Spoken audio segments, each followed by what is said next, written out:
Хайде, мамо, тропай. Звучи абсурдно.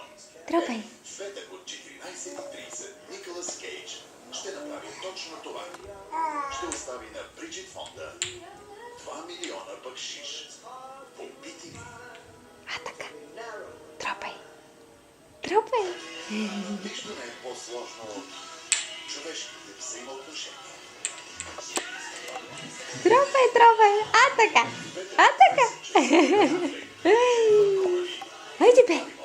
Хайде, бе. Тропай, бе. Дженифър Анистън и още А така. звезди А така. търсят отговор на въпроса. А така. Защо той не си пада по теб? Премиерно. А така.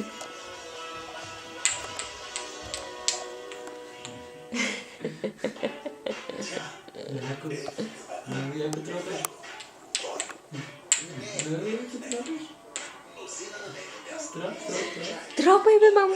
Къде че ти търкал се? Сандра Бълок, която ще преобърне света, Хайде, бе. но ще преобърне и чувствата му. Защото Сандра Бълок е луда. Луда по стил. Събота, 20 часа. Премиера.